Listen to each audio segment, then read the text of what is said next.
Thousands of young Nigerians are seeking to leave the country in search of a better life. Living abroad is just like few minutes to heaven, and living in Nigeria is just like few minutes to hell. On the 5th of December, the Nigerian military mistakenly dropped 2 bombs on the people of Tudumbiri in Kaduna State. The Nigerian government is a joke, so everybody just wants to get out of this. Leaving Nigeria. That is what thousands of young professionals are planning to do. Mind you, this is neither the first, second, third, fourth, or fifth, and neither can we guarantee that this will be the last time that this will happen. Something is happening, guys, and I think it's time that we talk about it. Now, no matter wherever in the world you're watching this video from, I think there's a good chance you either know a Nigerian, you've met a Nigerian, or maybe you're a Nigerian yourself. I mean, at this point, I think there is probably a Nigerian community in every community in this world. And that is not a problem in itself. In 2024, the United Nations estimated that about 304 million people have migrated from their birth countries. So it's quite common for people to move around, but where it gets tricky is that it appears that leaving Nigeria has become a widespread dream to the extent that some of the most highly trained professionals are at the forefront of this. In the same year, in 2024 alone, 4,193 Nigerian doctors and dentists reportedly left the country. And when doctors, nurses, pharmacists, and medical lab scientists are combined, more than 43,000 healthcare professionals reportedly migrated between 2023 and 2024. Now, this number is quite huge when you think about the state of healthcare in Nigeria. But who can really blame them?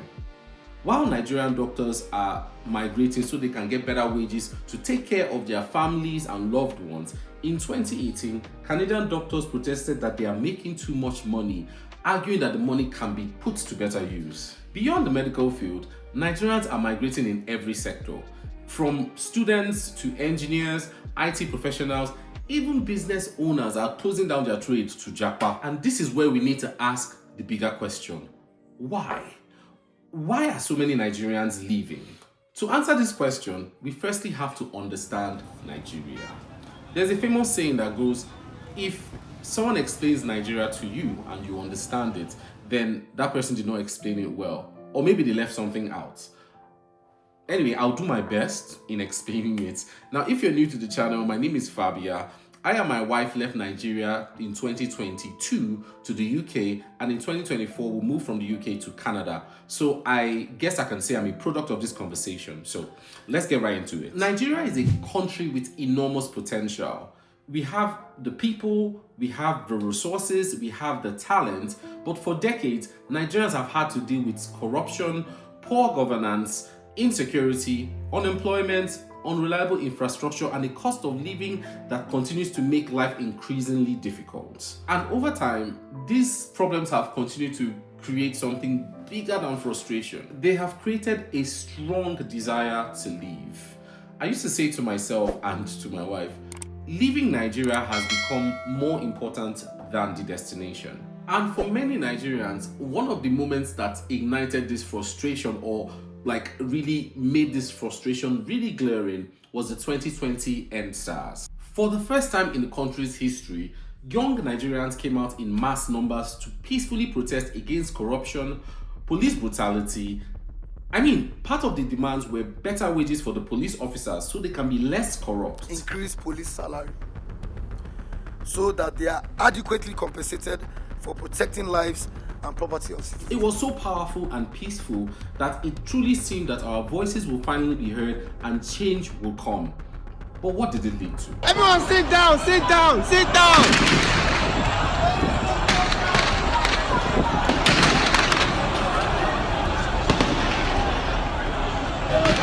There are now fears that there's an unconfirmed number of fatalities.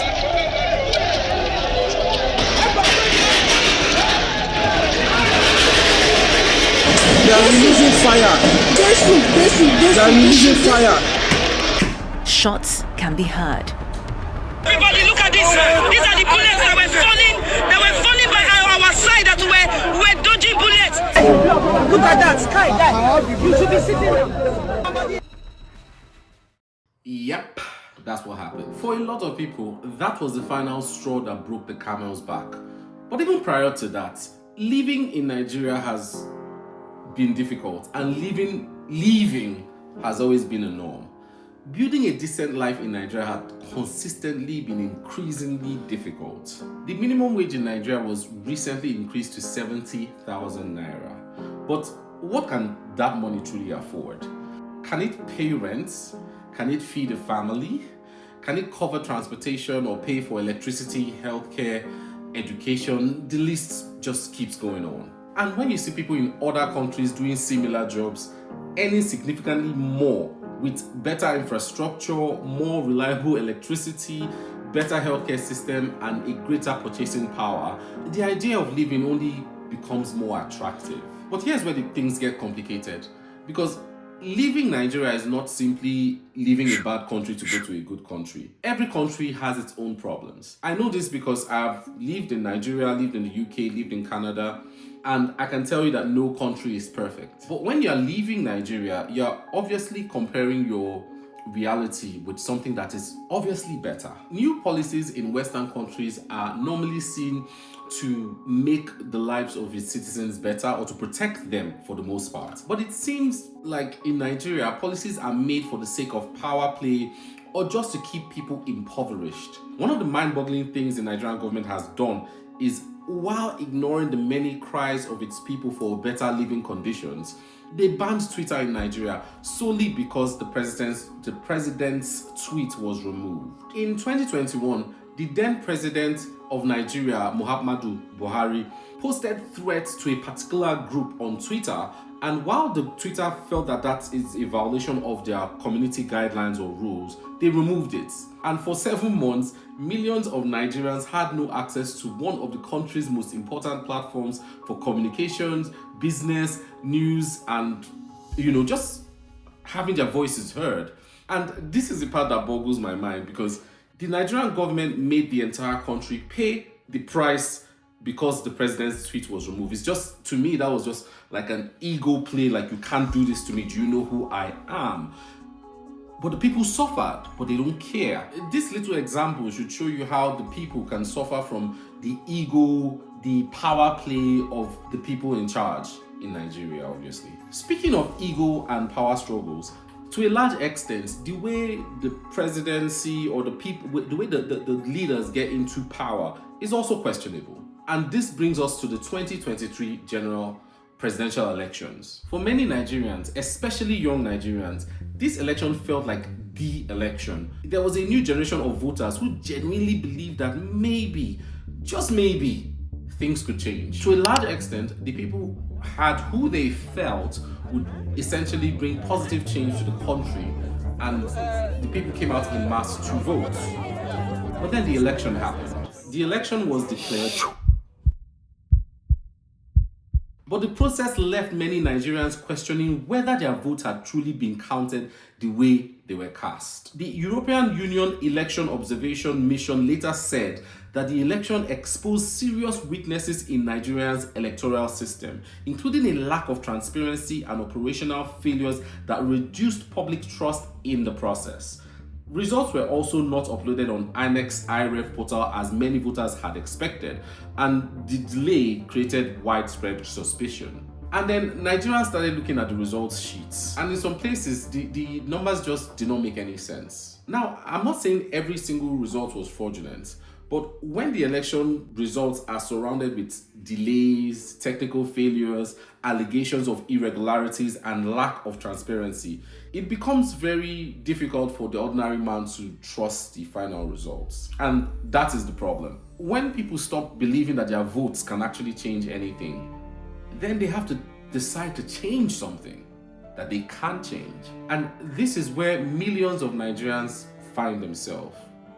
They just decide to leave. They leave to the UK, they leave to Canada, they leave to Australia, Germany, China, just anywhere that they believe that they might have a better chance at living decently, just living a decent life. But leaving Nigeria doesn't mean that life suddenly becomes easy. Because the truth is, many Nigerians are not leaving one imperfect country for another perfect country.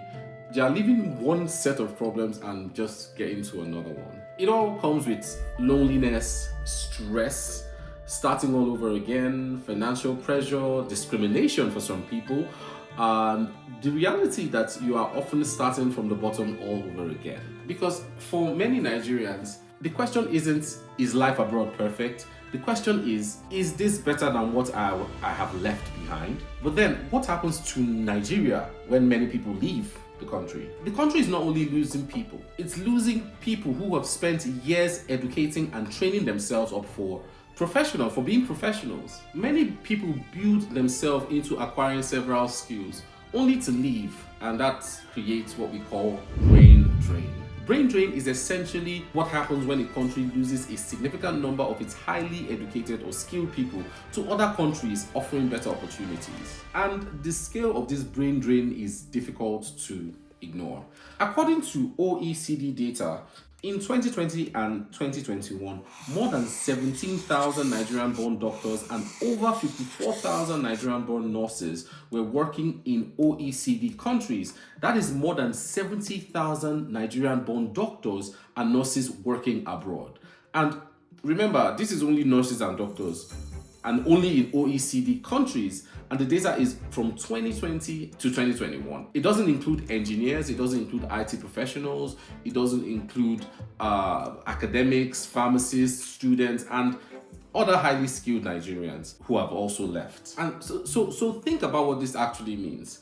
People have built themselves for so many years. They went through nursery education, primary education, secondary education, maybe law school or medical school, or just some form of education to make themselves professional. After years of training and specialization, and then when the person finally becomes qualified, another country offers them a better paying job, better opportunities, better living and working conditions, Nigeria eventually loses that person to another country. So Nigeria that had the potential to train the person gets the person up to qualified, the person gets the person qualified, but then the country who did not train the person, the country who had absolutely nothing to get the person to who they are, gets the reward from that person's knowledge. It really does not make sense. It should not make sense. But the story is not entirely negative. Nigerians abroad send money home, they support their families, they support business, they build businesses too. You are able to send your children to better schools, they invest, they contribute to the economy. So the Nigerian diaspora is both a symptom of the country's problems and an enormous source of support for the country. So why are Nigerians leaving? The simple answer is that people want a better life. But the deeper answer is that too many Nigerians have reached a point where they no longer believe that the life they want is possible at home. And that is the part that should concern us. Because a country should not have to lose its best and brightest people before beginning to ask why they are leaving. I'm a product of Japa. I left Nigeria and I am grateful for the opportunities that I have had since leaving. But I also don't believe that leaving should be the only way Nigerians should have a decent life. People should be able to leave because they want to, not because they have to. Anyways, what country are you watching this from? And tell me your reason for leaving Nigeria if you are in the position to answer. Thank you for watching and do have a good day. Peace.